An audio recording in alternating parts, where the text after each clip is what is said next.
Welcome back, everybody. I'm Bill Thornton, filling in for the vacationing Ike Morgan, who will be back before you know it. Trust me. It's Thursday, January 15th, 2026. Born on this day, the actor Charlie Brown. No, not that Charlie Brown. This one came from Talladega and was a character actor in several movies in the 1980s. You may remember him as the police officer who arrests Eddie Murphy in Trading Places. He also played MLK to Martin Sheen's JFK in the 80s TV miniseries Kennedy. Incidentally, also born this day in 1929, the Reverend Dr. Martin Luther King Jr. in Atlanta, Georgia, who, among many other achievements, was the pastor of Dexter Avenue Baptist Church in Montgomery from 1954 to 1960. Today, state officials are saying that Alabama is not getting enough credit for its dramatic improvements in education. So we'll help them out.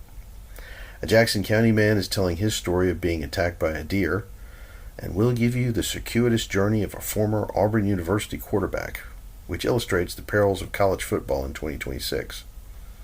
We're down in Alabama.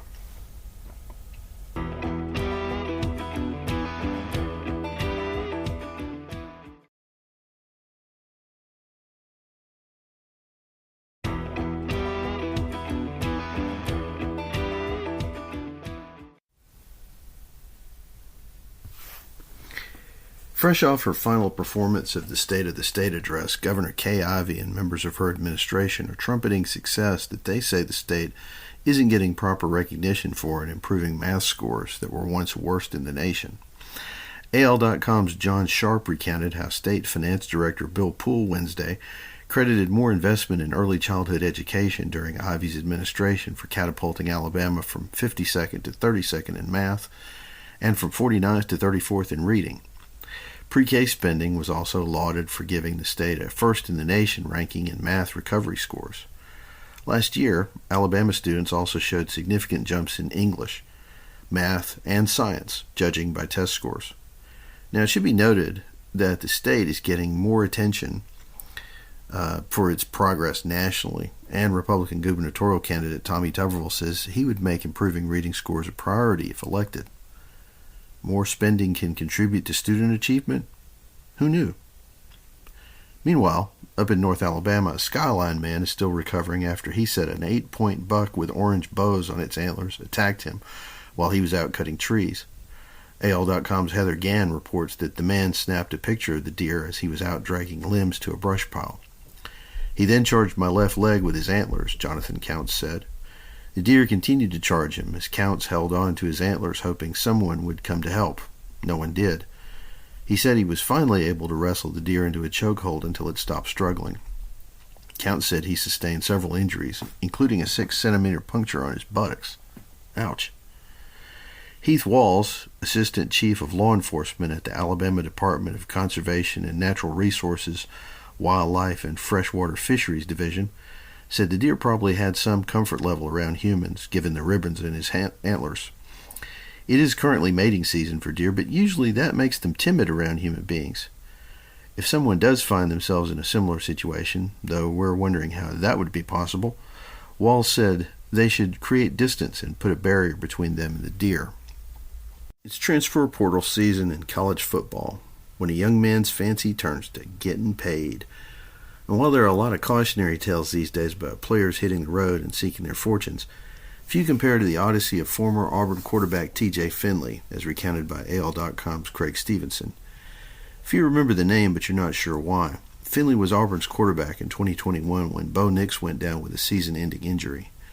The Ponchatoula, Louisiana native was 17 of 26 for 137 yards against Alabama, with 2 touchdown passes and an interception despite suffering an ankle injury in an epic 4-overtime Iron Bowl that Alabama went on to win 24-22.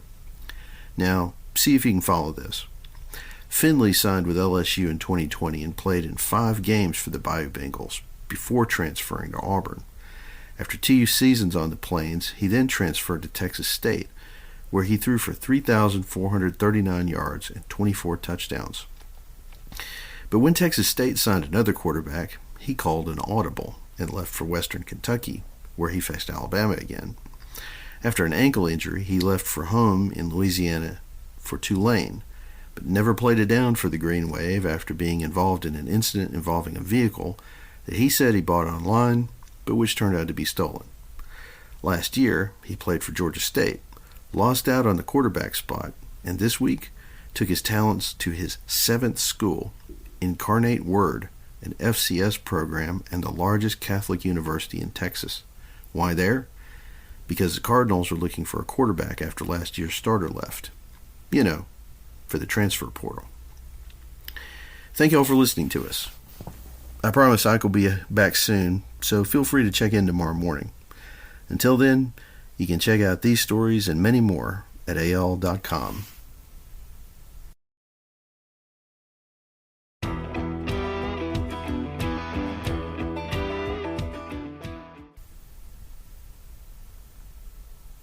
The new year brings new health goals and wealth goals.